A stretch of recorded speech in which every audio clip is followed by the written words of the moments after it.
Sisters, that initially when God gives you a gift, it does not always evoke joy and praise and splendor. It often causes confusion, mayhem, and chaos. And you wonder in your own mind whether this is a gift from God or a plot from the enemy to destroy your very life. You would think that Joseph would be filled with glee and excitement about the birth of Jesus Christ, that God had chosen the woman that Joseph had chosen, that God had set her aside even as Joseph had set her aside, that God himself had selected her should have eased all ill in his mind as to whether she was a virtuous woman. But sometimes being chosen of God and selected of God and receiving gifts from God leaves a fellow in disarray. And so when we see Joseph, we don't see him dancing and celebrating. We don't see him opening up gifts with joy and exuberation. No, we see Joseph worried and upset, because generally when God gives a gift, it often worries you before it blesses you.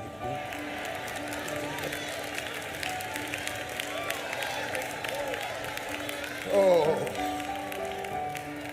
Frankly, at the time that Joseph leaps on the pages of this holy writ, he is not trying to find a way to get closer to the baby Jesus or his mother who is pregnant with him. No, he's trying to figure out, how can I get out of this?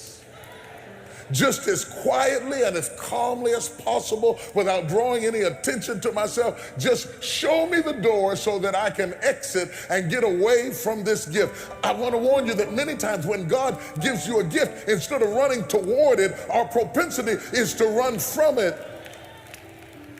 Because after all, who knows what's in a gift given until it's unwrapped?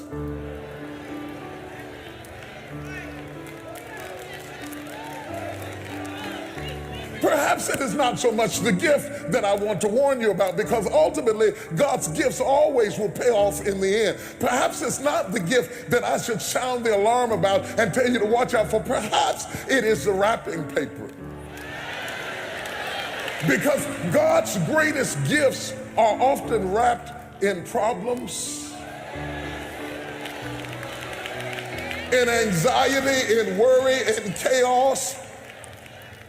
God's greatest gifts often come to us camouflaged in a fine array of disgusting, perilous circumstances that seem insurmountable. Great gifts can come wrapped up in being fired from a job. Great gifts can come wrapped up in a package where somebody you thought you couldn't live without walked away and left you. In fact, God can give you a gift and you not feel gifted at all. In fact, being gifted can be a problem with God, because many times when God gives you a gift, people are not happy for you. They don't celebrate the gift that God has given you. They don't come to worship the gift. They often come to kill the gift, to destroy the gift. I suggest to you, my brothers and sisters, that we must move beyond the meek and murky borders of just discussing the birth of Jesus Christ from its historical perspectives, as wonderful as it may be, but to extract from this historical illustration some contemporary word of wisdom that we can use it against the challenges that we face today, is what makes our faith vibrant and relevant and effective. We didn't come to just commemorate a historical God for something that happened 2,000 years ago. We came to recognize a relevant God who is still effecting change in our contemporary society.